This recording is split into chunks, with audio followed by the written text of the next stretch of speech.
Yo, what's happening, people? I want to welcome you to Flip the Script podcast show. My name is Sol and I am the host. So, on this show, you'll get the opportunity to listen to some inspiring people talking about real, honest, heartfelt, no holds barred transformation stories. We get to hear from ex-drug users, reformed criminals, all sharing their personal stories and how they manage not only to turn their lives around, but now are helping others to do the same. We also get to hear from courageous men and women sharing their experience of surviving high-level trauma and what they are doing or done to start that much-needed healing process. But an absent father and daddy issues are real. When I say I went off the rails, I went off the rails. I couldn't deal with my emotions, but I didn't want to use, and someone had given me some drugs and I just didn't want to use them. I just got on my knees and started praying so desperately, Right. Okay, so welcome to Flip the Script podcast show. As everybody knows, my name is Sol, I'm the host. And this podcast show is about people coming along and sharing their transformation stories. So today I've got Natalie, who is a mum of two from Bournemouth. Hi Nat, you alright? Hey, so yeah, thanks for having me. So Natalie, you're currently a life coach and a program officer, is that right? Yeah, that's right. Okay, cool. Absolutely. And I suppose that wasn't what you was doing before previously, and this is why you're on here to kind of talk to us about your transformation and what you're doing and how that went. So just tell me a little bit about yourself, Natalie, where you come from, what you know, how you got here. Well, it's a hell of a long story, and I think if I told all of it, so I'll try and do it in some little bits of snapshots because we'd be here all day. That's okay. Cool. We'd be here all day, but yeah, the way that my life looks now is to say transformation is an understatement for me. And like the name of your podcast, Flip the Script, that's something that I use in my own language quite a lot. So when you said that was the name, I was like, it resonates with me because I feel that is completely what I've done. I had quite chaotic early years, like not right in the beginning, but an absent father and daddy issues are real. So that was a core wound that started, and then there was some sexual abuse when I was younger as well. So then when I started coming into my teenage years and or I'd say around 11, 12, processing that stuff, and there was a lot going on within the family home in terms of my mum's new relationship, and my dad had met someone else and stuff like that, and my sister had some mental health struggles, and there was just a lot going on, and I didn't know how to internally process that stuff. And we weren't I don't even think it was that normal to talk about what was going on for you back then. And my mum, you know, she'd gone through a lot in her younger years. Her mum had drowned when she was 14, and her dad had kind of gone off with someone else, so she was left in a bedsit in the middle of Kilburn at the age of 16. So she had picked my dad, who was an alcoholic addict, and then she picked a kind of more functioning individual, but there was still a lot of problems. So she had her own processes going on and just didn't know how to navigate everything. So I bottled up and internalized a lot and felt very angry, and a lot of that anger went inward. So I started self-harming from a young age, and then over the next few years that kind of spiraled. I was very attached. This is where my core daddy issues came out. I became very attached to getting attention and believing that attention meant that I was okay, that I was enough. If I got told that I was pretty or I managed to captivate a boy's attention, I felt like that gave me worth. So I think when we come from that place of need and there's a real lack in there, we tend to have such a vacuum that we'll suck in the people that are probably the worst people for us, right? Because of, you know, like attracts like.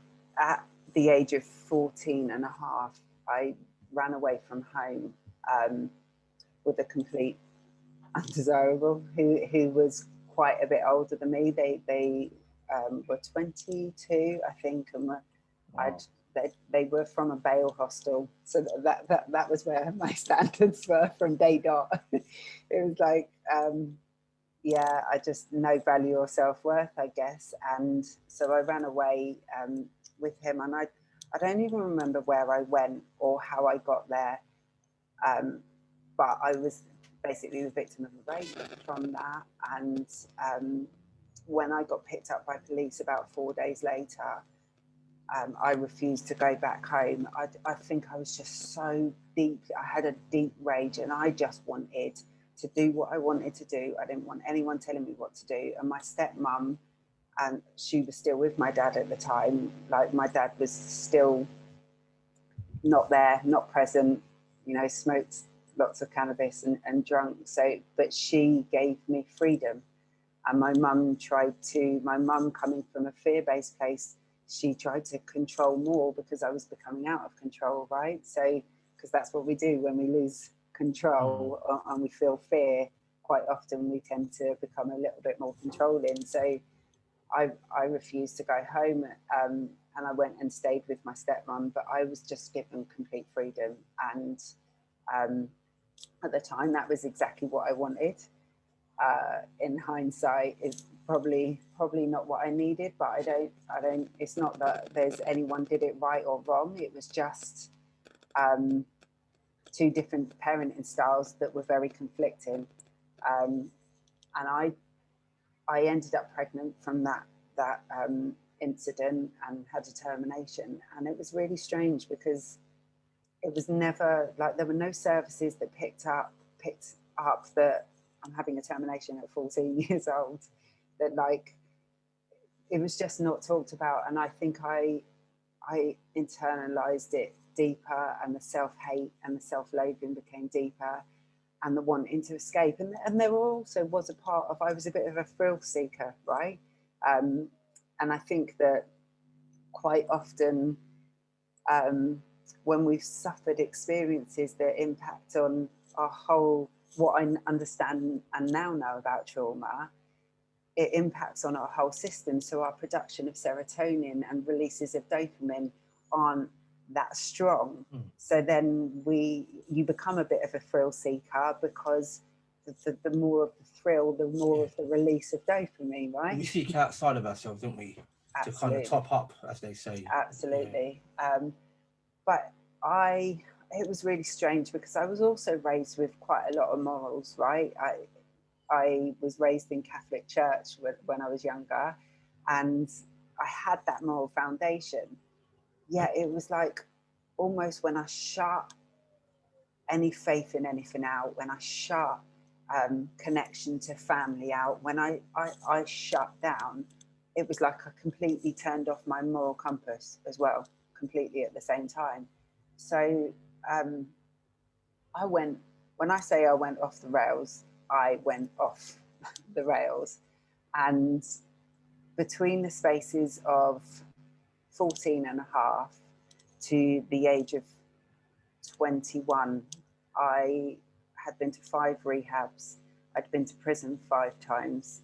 I'd been to psychiatric hospital after being sectioned, trying to kill myself.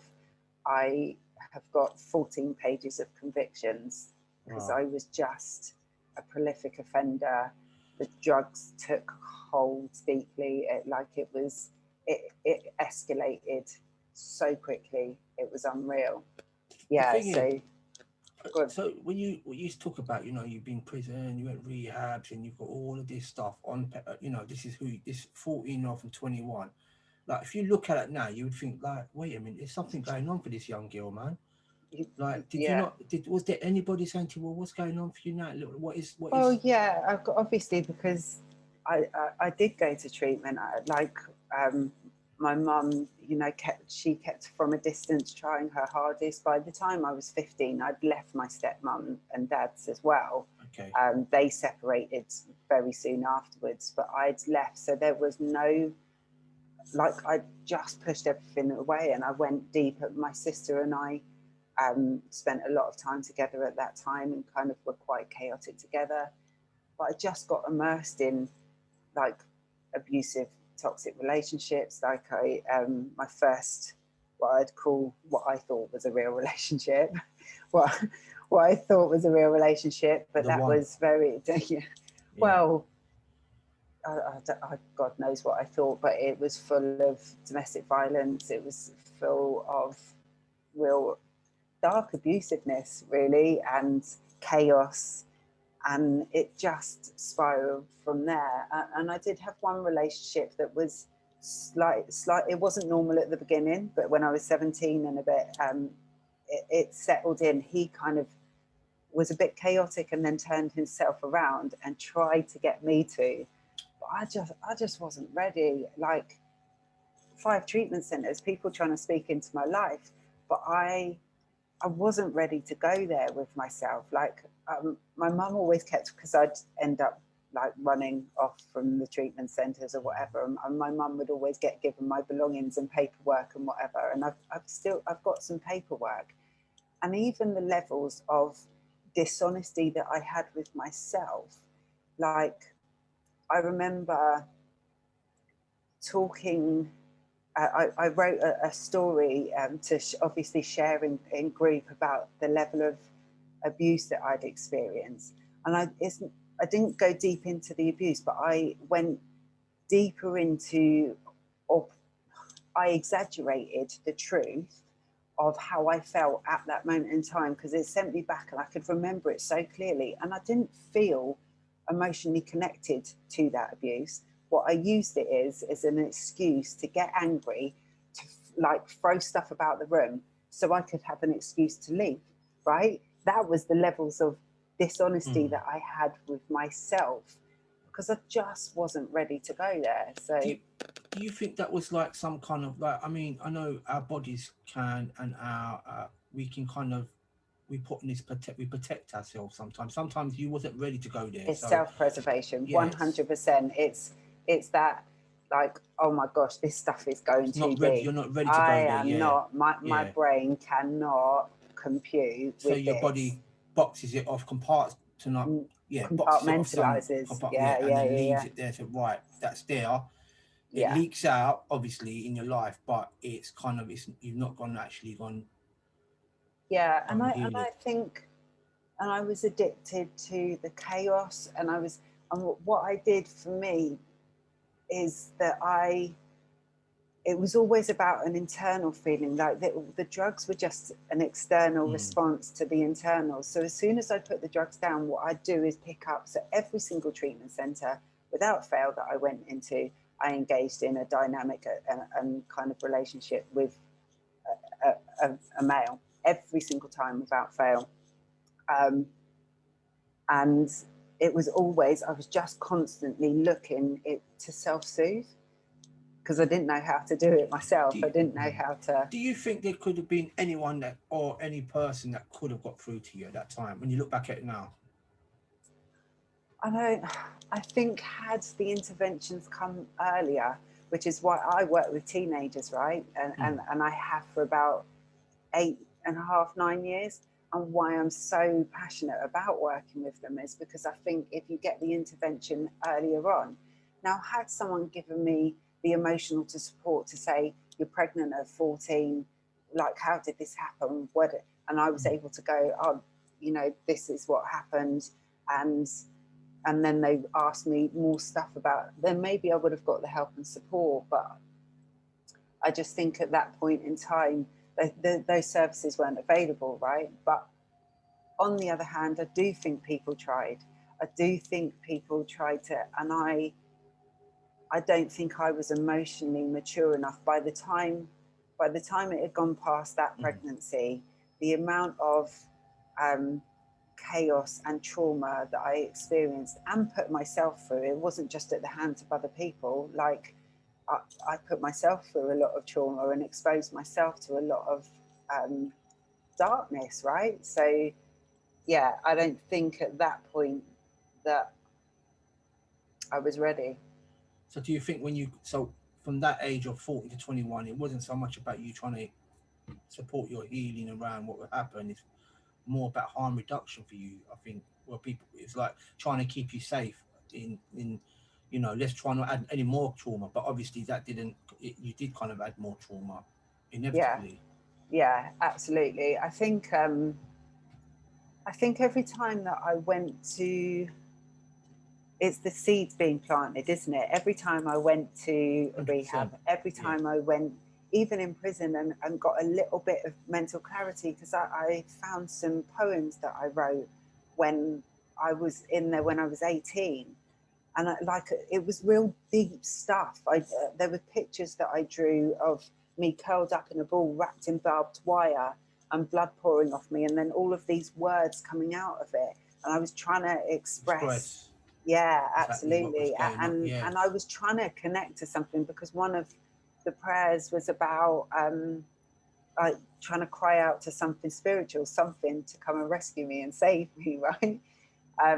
So yeah, those seeds were Mm. there, and I think that's the key thing, isn't it? Is like the more seeds that are planted, the more likely, and the more those seeds are watered, the more likely they're to take root Yeah. and to grow, right? Um, but I also think that um, deep inside of me, there was always this, and I think that we all have it. We just don't.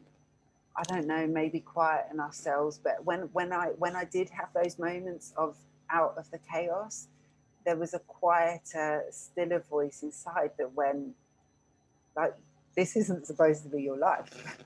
Like there is something more that you're supposed to be. Like there's something not right here." What you spoke about it earlier on, when you was talking about like you said that when you kind of shut off the moral compass, the whole born a Catholic.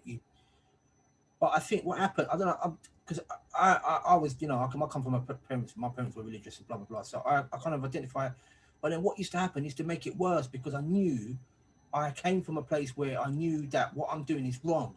So Yeah, I'd be fighting. So I'd have another voice saying to me, look, you're doing, you're like you just said, you're better than this. yeah.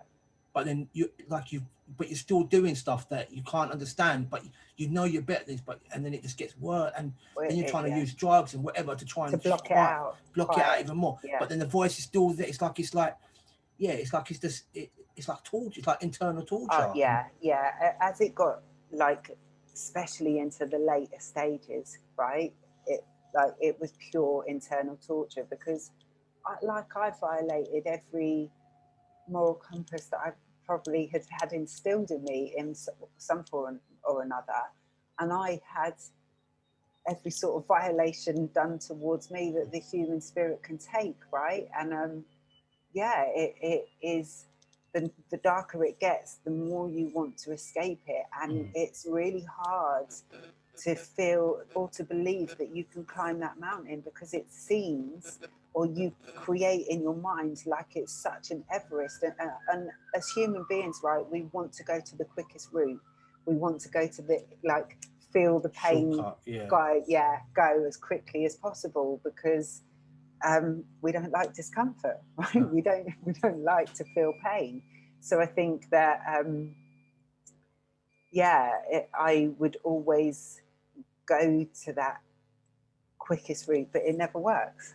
Right?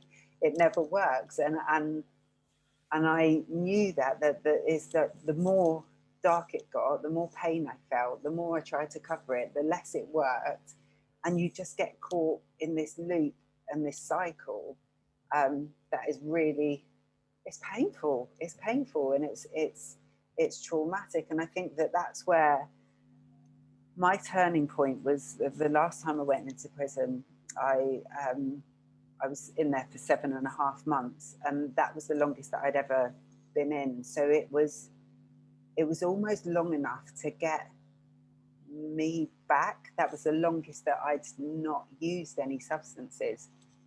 Um, and I got my character back, and I got I made an amazing friend in there, and she was just like me, and we laughed. We barely laughed, like, till we were nearly wetting ourselves. You know, we had the most amazing time. I discovered music again, and I discovered dancing, which I always loved to do. So I started to become alive, but I was torn between this. Okay, I've come back to who I know I can be, but how the hell do I live life out there? Like, in here, it's okay, it's safe, but out there, when I came out to no housing. I came out to no friendships. I was in a prison in Derby at the time, and I'd been in a relationship before I got into it, if that's what you could call it. I'm not sure I would call it a relationship, but yeah, I was in chaos with someone, and they obviously through me being in there had stayed in contact, and that was the only connection I had to the outside world. Apart from my family was over there and they came to visit me, but it wasn't ever an option for me to go back there, and I didn't ever want to make it an option, and I think they were too fearful to make that an option because of how chaotic my life had been, right? So I ended up in right in the middle of Derby, right in the kind of toxic bit where all the drugs, the fire den, as they'd call it. Yeah, absolutely. And I'd been trying to pray because I was so desperate not to go back to it. Within, I think, 3 days of being back out, I ended up going and using, and it was the most chaotic and horrendous night. And it was like I'd gone from feeling some light in my life of sorts to like right to the pits of hell within like 5 hours. It traumatized me how quickly that you could go back there, that the instantness that it took. And I think after that, something shifted in me, and I had one night where I was like desperately, I couldn't deal with my emotions, but I didn't want to use, and someone had given me some drugs, and I just didn't want to use them, and I put them in somewhere in the flat, well, bedsit, and I just got on my knees and started praying so desperately, like a nutter, and I was too scared to get off my knees because I thought if I get off my knees, I'm going to kill myself, because I can't live in that darkness anymore. I can't do it. I would rather die. And then I had definitely some sort of spiritual experience that shifted something in me. And I started crying tears of joy, like absolute joy. And it was almost like I knew in that moment something had changed. The script had been flipped. Something had shifted. And then it's kind of coming to today. I left Derby. I turned up in Bournemouth with a few bin bags. Oh, and I just found out I was pregnant. So I fell pregnant with basically the day I came out of prison, and I knew I had to leave the person because of their chaos, and I was terrified. And I definitely didn't believe that I had the capacity to be a mum. But I had planned to not go through with the pregnancy, and I hate to say that because my son, I love him, and I would never want him to feel that he was never wanted. It wasn't about not wanted. I just was so scared that I wasn't going to able to be the mum that he would need or that he would have deserved, right? But my room in the YMCA down here came up on the same day as the planned. So I had to make a decision, and it was either choose life or another form of death, which would have, and we always joke that he's been my saving grace. Well, he likes to believe that he's been my saving grace. But yeah, since then it's been like one hell of a journey, and I'd love to sit here and go, oh yeah, and then I got found the man of my dreams, and I got the white picket fence, and Well, it's not like that, is it? I mean, we know wow, we've got to live the real, because yeah, it's the whole thing, the transformation story doesn't happen overnight. It's not like at all. And I think it's a journey, isn't it? yeah, Yeah, when you've experienced huge levels of trauma, I it's got a I huge level of think healing to do. huge loads, and I Yeah, think that in my earlier days, I think I believed naively, and maybe that's what kept me going for a while, that I believed that, okay, I just do a little bit of work on myself, and then I'll be like a normal person, and shortcuts, I'll be all right. shortcuts. Yeah. Yeah, And I'll be completely fine, and yeah, then I'll meet the man of my dreams. And I think that kept me going for a yeah. few years. And actually, I've still had shocks to the system, even when I look at my last relationship, when I first chose that relationship, and this isn't about slating anyone, it's just about where I was at and where that person was at. It became a very unhealthy, toxic relationship, because I picked someone who hadn't done enough work on themselves, because of where my low self-esteem was about who I believed would accept and love me. And I think until you do the real deep inner work and understand what you're attracted to and why you're attracted to that, I believed that people didn't stick around, right? That was a deep core belief system that I held, um, that I only discovered after getting into that relationship. And because I believed that, that's what I attracted, someone who did not have the capacity to stick around. Because I believed that I wasn't lovable and people would leave me, What? what I picked is someone who behaved in ways that went, oh yeah, see? The thing is, I think like they, it's not a nice saying, but I've heard it. Like we've got sometimes we have to go through a few crazies to get to the welly. Yeah, if you know what I mean. And I've been the crazy. I've been in Yeah, relationships where I've been the crazy. I yeah, openly admit that. yeah, When you're, once you, like you said, you talked about the trauma. Once you've got a lot of deep trauma, complex trauma that's been, that we've picked up as we're growing, yeah.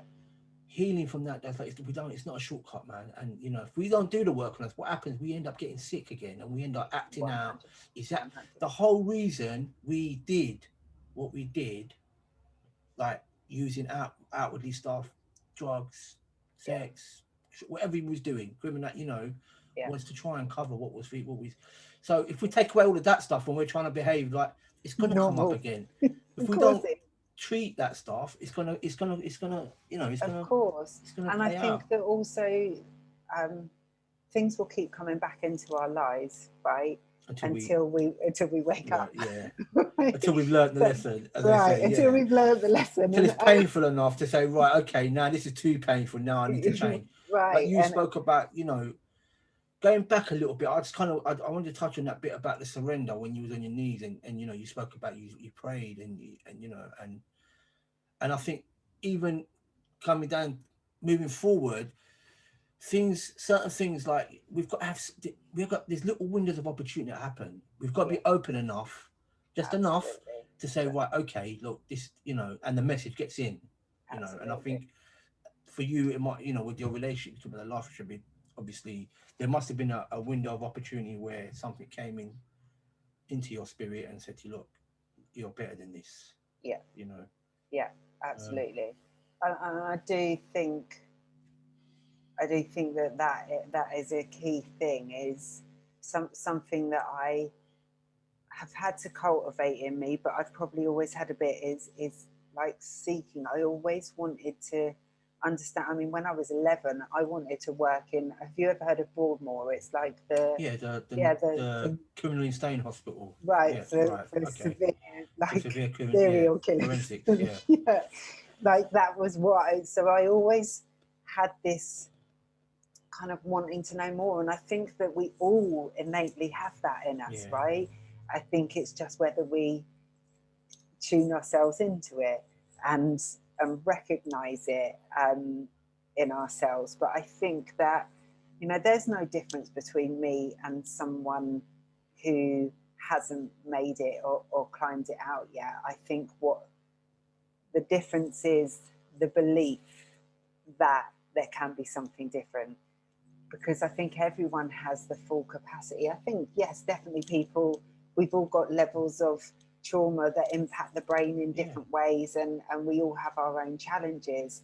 But I think that as humans, we all have the potential for change, because it's learning to recognize ourselves and know how we work. I think, because, like, let's have it right. We see the red flags, don't we? And it doesn't, not even in relationships. I see red flags. Like, if I know, if I walk down this road at a certain time, it's a red flag for me, or early on. yeah, So that's what happens. We learn about the red flags, and you know, yeah, we make better choices. As before, if we don't recognize any of that, we don't understand that, we're gonna just repeat what we've always done. Do you know what I'm saying? absolutely, And absolutely. And I think for me, like we said about going round the same cycles until you learn, I think that for me, I'm definitely not talking about other people, but for me, I am a little bit of, I don't want to say a slow learner, but there was a quote going around not too long ago, and it was like, oh, I made the mistake more than like 3 or 4 times just to check that I was making a mistake. Yeah, I get it. I get it. And I do make a joke that I'm a bit of a slow learner, but I'm okay. It's okay that I take a while to learn, and I definitely have made some mistakes again, but I think the difference is, and one of the biggest key points and turning points for me is understanding that you have to learn to fiercely love yourself. And that's what all of my coaching is about. Is the relationship with yourself literally determines the relationship that you have with everything else in your life. Like, because it's all that internal, isn't it? It's an inside job, as I say. Until you get right with that, then it's gonna come out sideways. Then it's gonna manifest itself in different ways. Then it's gonna impact on the relationships that you pick, or how you show up in the world, or So that's a massive key. So you talked about, so you're now you're a life coach, you're a program officer. So obviously this is something that you've kind of come into after, you tried a few different things. What happened? So what was it that brought you to that? When I first came down here, obviously I was pregnant, and I was going to be a mum, and it was terrifying. I was on my own. I didn't have family down here, although I had connection to my family. I didn't have anyone down here, but there was that driver of, well, it's just me for this child, and I've got to show. I think I was very motivated in the earlier years. I was motivated by fear, and I was fearful of not being a good mum. I was fearful of ever going back. I was fearful of not being able to provide. I was fearful. And in the early days, that fear drove me, and it was a good driving force for a while. I think if you allow it to be your constant driving force, it creates a lot of damage to your body. So that's a whole nother story. Okay. But it definitely motivated me. And I had a desire to be more, to do more. So then when he was born, I did study counselling, and started doing voluntary work. And then I worked in treatment centres, and then I worked with mental health, and I did more studying. So I've done about 8 years worth of study in total. Wow. And then I trained as a hairdresser. In between this, had 3 very toxic relationships, and lost everything, and experienced more trauma. Like, I lost, in one foul swoop, I lost my partner because he relapsed back into addiction, found out I was pregnant, had just been made redundant, and then lost my home, all within the space of about 3 months. So I've experienced definitely a lot of loss, but I've always had this. Go on. So when all of that happened, what was different this time? How did you work through How it? did I navigate it? Yeah. Don't get me wrong, I didn't ever go back to using, but my mental health suffered massively. And I've definitely had to go on and off antidepressants over the years. But I've also gone to so many forms of therapy. I've always done the personal development. I've always kept seeking a faith and a connection to that. And I've always, always, always surrounded myself. You know, that's that saying, like, across the board, stick with the winners. Yeah. And I was very good at that. I made sure that I looked for people that I respected, that were doing it well, that were doing life well, that were different to how I'd ever done it. And I surrounded myself with people like that, and I was quite good at that. So I think it was a combination of, like, it was really painful, and some of my behaviours at times were quite dysfunctional. Like, they were my emotional responses. I didn't have great emotional regulation, and so I even self-harmed in it. Like, in those years, I cut my arm right open because I still struggled to deal with that intense emotion without, like, trying to release it in some way. Yeah. Absolutely. But all that did, every single time I experienced pain, what I did is use it to fuel, okay, how do I never have to go through that again? How do I heal so that, and I think I still have a bit of that in me. Like, as humans, we don't want to feel pain. We don't want to feel discomfort. And I don't want to keep repeating the same mistakes. So I think having a hunger and a willingness to be teachable, to remain open, to look for ways that you can heal, to look for ways that you can grow, it is something that I've definitely always had in me. And that's not to say that, oh, I just pick myself back up and that's it. I just move on. That takes time, right? And there's been a lot of healing and grieving and crying and fighting against my circumstances, and I'm really struggling to accept my reality. And I think that's another key.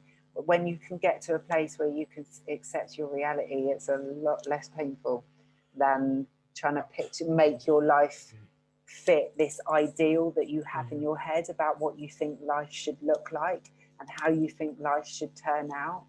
I definitely ran by that story. Like, for me, I felt like I should get married, have a family, within that loving marriage, be loved deeply, because I'd romanticized what love was all about.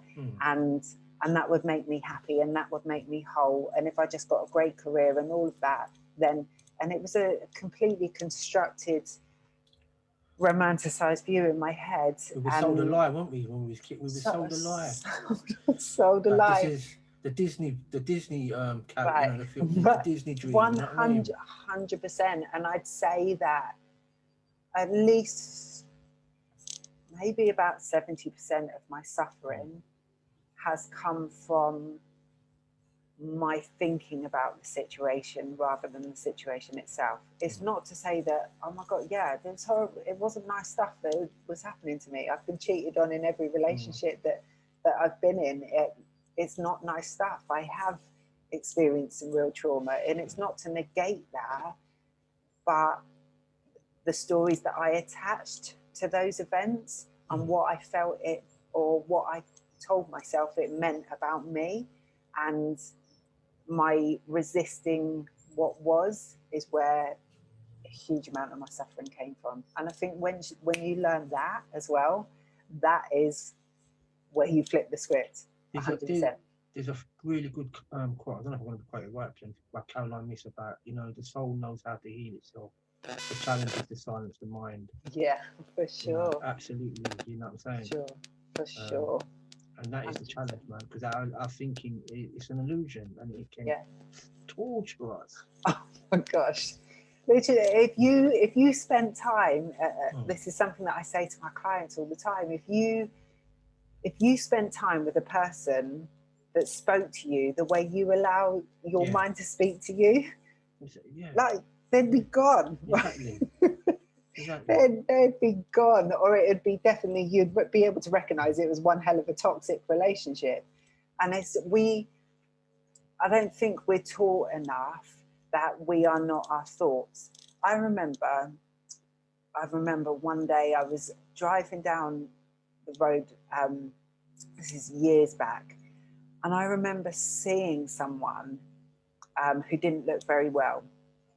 And I remember a thought coming into my mind that it was a wicked thought. It was a wicked thought, because if like half of the thoughts that go through my mind, I think if anyone heard them, I'd probably be sectioned, right? But I believe that that thought was me. I believe that I thought that thought. Therefore, that wicked thought that I just thought about that person meant that I was still really wicked. Like, what sort of, and I went home and I sobbed like a baby for hours. I felt such deep shame, such deep guilt, all because I didn't know the truth of the fact that thoughts come. Like, you have no power over what thoughts come in. It's just what thoughts you choose to agree with and what thoughts you choose to run with. Now, in my mind, if I'd gone, oh yeah, definitely, and I'd carried on feeding that thought, and I wholeheartedly agree with that thought, okay, then maybe I need to be really looking at myself. But the fact is, I can't control what comes in. And I think when I learned that, it was so freeing that we don't need to believe thoughts that come in. We don't need to attach. It's a relief. It's like it's a revelation that you. I get it. I've had this, exactly what you said. You know, I used to think to myself, when I first kind of got into some form of like kind of transformation and changing my story, my life. Early days, my head used to be really loud, and like you said, you know, I'd be like thinking, boy, like I'd have this gangster going in my head, like and just assassinating people, and then the other part of me be going, you should be doing that. You're a good person now. And then this battle, this inner battle, would be like, Yeah. and I didn't understand. And then somebody, an older person and a wiser person, had been around, said to me, well, listen, mate, you're not your thoughts. We are our actions. And these thoughts, like you said, are not you. You know, you can, you know, there's a way, accept them, laugh at them. Because that's what I do. It's like I Yeah. kind of become the observer. And I Yeah, think, oh, look, here he comes again. Like, and I even give it a voice. Like my thoughts have got like a roadman voice. Like, and that's the voice. And I think, I know that is, that's the ego negative. That's the one that wants to kind of harm me. Where the part of me is the kind, the caring, and you know, that doesn't what's good for me, you know. Yeah, and it's that accepting it's the shadow side, isn't it? Those negative thoughts are the shadow side of ourselves that every human being has, right? Exactly. Every human being has, and I think that I learned that the more I understood about people is the more people are just afraid to say what goes on internally. But I'm quite honest about, because I don't want other people to feel shame about that stuff that goes through we've all got like a darker side of thoughts, but it doesn't mean it is us. It's really a really cringeworthy saying, but it's like I've heard it so many times and sometimes I go, ugh, but it's really true what like sharing is definitely caring. Yeah, you know, 100%. Identification, the Me Too movement, all of that stuff, 100%. For when one person opens their mouth and says, look, you know what, this is what's happening to me, my thoughts, this is what I suffer with, or this is what goes on, this is the battle, it gives the permission for other people to go bang, and then before the relief that you've got the relief that they feel. Yeah, everyone's got, and everyone's sharing, and it's open, it's out of the darkness, it's into the light. 100%, and that saying simple is stuff. another It's cringe one. It's like really like, oh god, like stop it. You get me? But that one, secrets keep you sick as well. Oh god, it's a cringe one. But cringe one. There is such deep truth in it, because when you keep things in the dark, you're gonna feed it. You're gonna feed it. It's gonna fester, and it's like a cancer that spreads, and a toxicness that spreads in you. Whereas the moment you expose something to the light of someone else's ear, to like owning it in yourself, and accepting that it doesn't mean it makes who you are. The freedom that comes from that. Yeah, definitely. It's like having that courageous conversation. Yeah. Of opening it up with someone and saying, look, you know, once you've cut, it's just that, you know, that released of like, it's okay. Yeah. Because a lot of the time it's like, oh shit, people are gonna judge, oh fucking, you know, it's all of that stuff. And I think the more that you go on the journey of healing, and the more that you learn to love yourself, the less you fear other people's judgments, the less you fear what other people think of you, and that feeds into more healing, right? Exactly. And you know, I think, you know, I was thinking about something the other day, yeah, like regarding, like, you know, like when people lose people and death and stuff like that, and when you ask someone, like, you know, how does it feel, like, you know, losing someone, and how do you heal from it? And they've all, a lot of them will say, you know, what happens is we don't never heal from it. We don't never not feel that pain. We just manage it much better. So, Yeah, and that's exactly with the trauma. I think exactly the same. You know, we do. There's a form of healing, but what it is, we learn. We have these tools. We pick up this stuff, and we learn to manage it, and we don't let it 100%. govern us, and we don't let it kind of try and leak out in our lives, and we don't try and repeat or add Absolutely. anything else to it.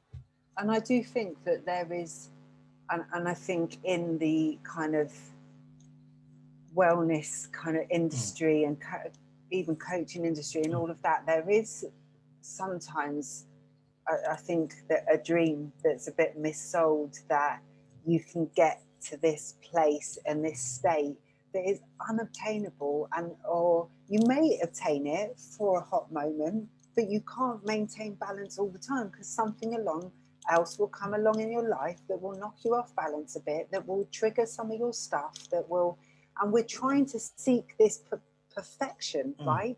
And it doesn't No, exist.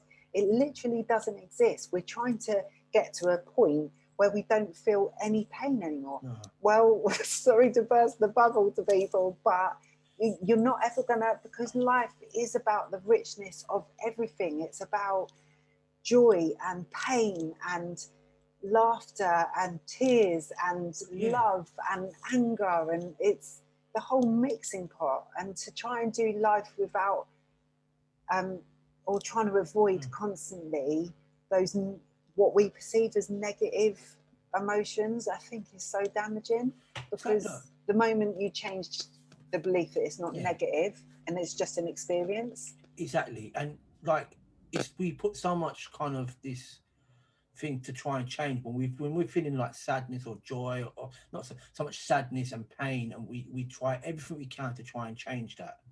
Yeah, And what we really need to do is sit with it and let it go, let it pass through us, pass because through. it'll pass through us just like joy does. When we're feeling happy and, you know, we're trying to hang on to it and stuff like that, it's the same thing with you know. And I think that's when you got to be your they talk about being true, authentic, and learning to kind of just be with whatever's going on, Whatever's going and on. accepting it, and letting it Yeah, kind of like, yeah, yeah, let it pass, because man. everything is transient. Nothing in life It's stays easily still. said though. We could talk about this like, yeah, bang, bang, bang. But Yeah, when you're in it, it's it's like, hard. geez, it's Yeah, difficult. It's yeah, difficult, man. It's yeah. I difficult. do think that over time, the more you give yourself the experience of not trying to run from your emotions or trying to fix it with anything, It then stops over working. time They stop working. they stop working Yeah, anyway. So there's no yeah, running that you can do. At some yeah. point, you are going to have to Just face yourself, stop and right? just go bang, yeah, and have Yeah. it. But the more that you do Yeah. that, the easier it Mm, becomes. So then when pain does come again, you can navigate yeah. that so much easier and so much quicker, because you just allow it to flow through you. Mm. You accept what is, and so you can get back to a place of balance quicker. Definitely. And when you think about it, there's a reason why we feel hurt and we feel pain and we feel sadness and we feel, there's got to be, there's a reason for it. So who are we to try and change that? There's a physical, spiritual reason why we feel that stuff, and Absolutely. we need to accept that that's what it is. And Absolutely. we are going to feel that at times, and we've got to try and, as you would say, your words, navigate through it. Yeah. Um, we're trying to cause less harm to others and ourselves by doing it. And that's Yeah. not an easy No. task. It's definitely not. So, Natalie, talking a little bit about your program, you talked about you work with young people and, you know, you're trying to plant the seed. So, is a program officer, you said as well, and you've got a Yeah. life coaching thing as well. So, Yeah. talk us a little bit about what you do then. What's Natalie's day to day, I don't know, life these days? Well, I'm still a fully single parent, so like Okay. I've raised both of mine by myself. So being a parent takes up a lot of time, but I work Absolutely. 2 days as a program officer, 2 full days doing that. And then I do 3 days on building my business and working with clients and being a parent and running a home. Um, and sometimes it's full on. I definitely have to, because I've got in me this desire to achieve and succeed, I have to be very mindful of that and try and rein it back in, because I can be quite a taskmaster on myself.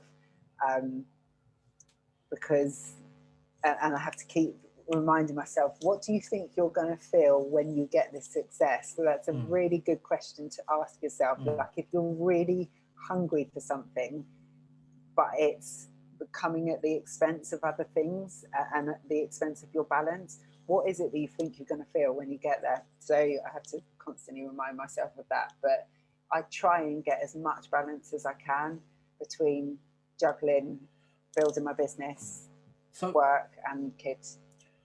okay. So, what does Natalie do for her well-being these days? What is it that you do to kind of keep yourself spiritually topped up, or just keeping Natalie well to So be able to? my friendships is key. Like, So, I community, yeah, a community, community. nature is a Okay. massive thing for me. Moving my body, whether that's yoga, I love doing dance, so I do street dance a little bit, or I do Wow. dance Nice. workouts. Um, I meditate and pray most days. Um, I read self-development books, or sometimes I allow myself just to watch a Netflix and binge Nothing wrong out. with Netflix, man. I Sometimes it's love, like, yeah, it's I something love just, a good binge. yeah, So I try and balance it. I make sure that I go away. Obviously, with COVID, I haven't been able to, but I go away once a year without my kids. I've been told that's selfish by some people, but I know that that makes me giving me time to regather, to reconnect to myself, makes me a better mum. So brilliant. I think that taking space away from everything to ground yourself is so important. So I absolutely do that. But I try every single day without fail, I will give myself half an hour to an hour of doing something that allows me to connect to Yeah, me, that gives me time out of doing and allows me to be. yeah, Because the more that I do that, the more likely I'm going to be a bit more of a balanced individual as the day goes on, yeah, unless I'm hormonal. And then sometimes that goes out the window. yeah. Well, listen, I can't relate to that part of it, but I can relate to the being the other side of it at times, I Yeah, suppose. yeah, I'm sure. Yeah. Um, so listen, Natalie, it's been absolutely amazing, man. Listening to you, you're inspirational. A mum, single parent, starting a business, helping others. Your story is absolutely amazing. Thank you. Couple of questions I wanted to ask you. If there, if there's anything you could say to the young Natalie, that 14-year-old Natalie, or 14-year-old Natalie that might be listening right now, what would you say to her?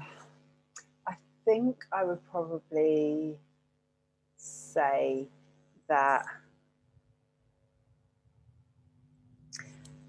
you're to a younger me, to say that your past doesn't need to determine your future, that you can flip the script at any point. But I think I would also say, make learning to love you a fierce priority above anything else. And I don't mean an egotistical love, because doing the work, like getting some coaching or counseling or therapy or whatever works for you, is self-love, right? Doing self-development is self-love. Doing those things that help to calm your nervous system is self-love. So that when I say self-love, I mean a lot of that. Surround yourself with people who nurture you.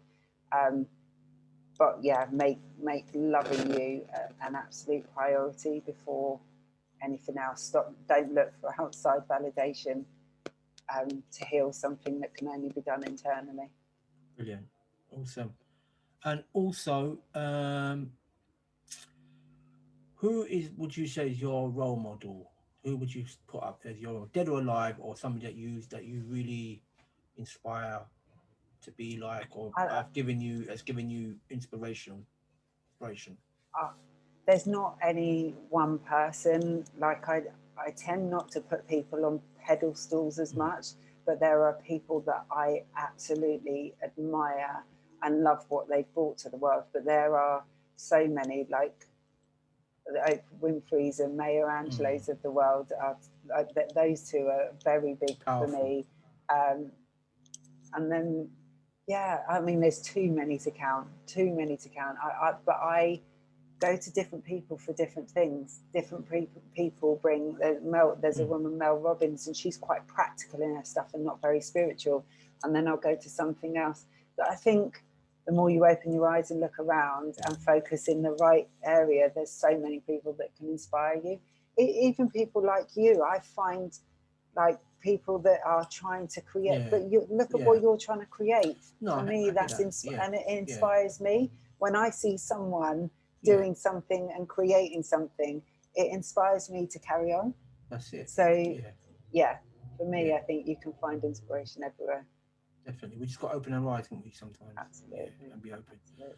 Listen, so Natalie, how can people get hold of you? Through your website? Have you got Instagram? Can you just... I will put it in the details, but just, let us know, man. Yeah, so on Instagram, I am under I am Natalie Russell. My Facebook page is Natalie Russell, and my website is www.natalierussell.uk. And I've got a free download on there, so you can click the link in my bio in my IG, or you can go straight to my website, and it's 10 top tips to managing overwhelming emotions, because trust me, I've had to find many ways to learn how to manage mine. So it's a free download, so people can get that as well. So awesome. Thank you. So if you're listening, viewers, it's there, but what I'll do, I will put all the links underneath the podcast. And don't remember, and please remember to subscribe and hit the like button. Once again, Natalie, thank you so much, man. It's been absolutely inspiring listening to your story, man, and well done, man. You're welcome. As they say, keeping on, man. Absolutely. Sure, thanks so much for having me. Thank you, man. Absolutely. Cool. Yo, what's happening, people? I want to welcome you to Flip the Script podcast show. My name is Sol and I am the host. So, on this show, you'll get the opportunity to listen to some inspiring people talking about real, honest, heartfelt, no holds barred transformation stories. We get to hear from ex-drug users, reformed criminals, all sharing their personal stories and how they manage not only to turn their lives around, but now are helping others to do the same. We also get to hear from courageous men and women sharing their experience of surviving high-level trauma and what they are doing or done to start that much-needed healing process. They say that life can only be understood backwards, but it must be lived forward. On this show, we get to understand what that actually means. Everyone's got a story, but not everyone gets to share theirs. So remember, hit the subscribe button, press like, so we can continue to spread the message that change is possible even in the darkest of places.